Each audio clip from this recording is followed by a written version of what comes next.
Stepping inside this circle, you're entering a ceremonial space. When Midpen was planning the restoration of the mountaintop, we asked the local Native American groups to join the process. Their unanimous request was to bring prayer and ceremony back to Mount Umunhum. Valentin Lopez is the chairman of the Amamutsan tribal band.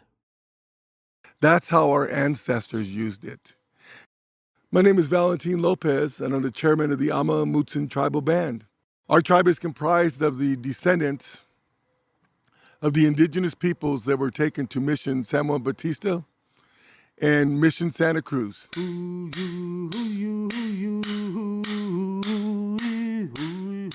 Whenever our people would pray, they would climb to the mountaintops so the Creator can more clearly and easily understand the words that we are speaking.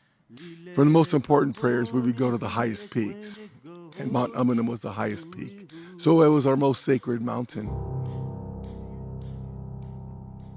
And what we asked for was just space on the mountain so that we can have prayers to the four directions.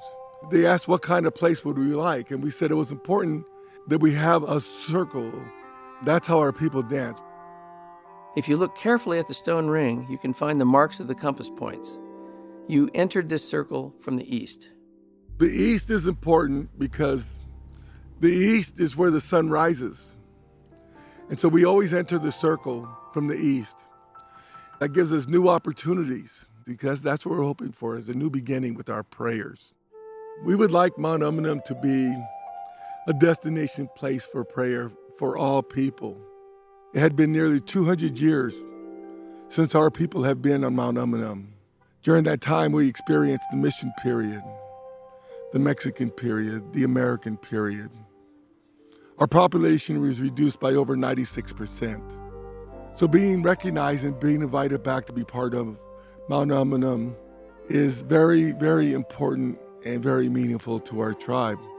We know that our tribe now is working to restore our tribe. For us, it's a new birth. We say our birth at the beginning began at Mount Umunhum. And it's significant that our rebirth is taking place at Mount Umunhum at this time. Ho.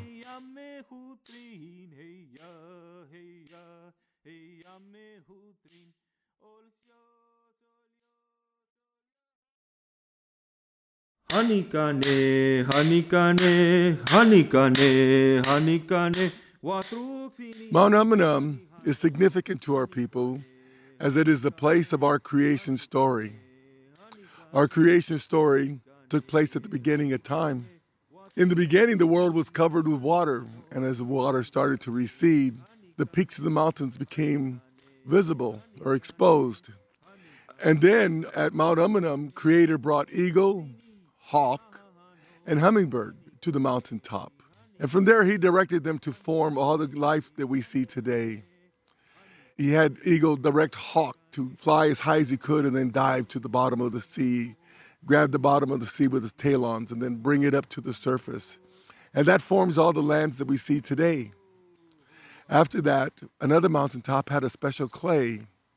And so Creator directed the three birds to fly to the mountaintop, grab particles of that clay and bring it to Mount Umunhum. And when there was enough, he'd have them form the different shapes of all the animals we see today. They'd form the rabbits, the squirrels, the mice, and then the bigger animals, the deer, the elk, and then the bear. And after all life forms was developed, Creator then developed man and woman. He created man and woman different than the others. When they came to life, they had the ability to use judgment. They had the ability to make decisions and to solve problems. Creator then told them very specifically where their tribal territory was. Creator then told our people, our ancestors, the first ancestors, that they had the responsibility to take care of Mother Earth and all living things.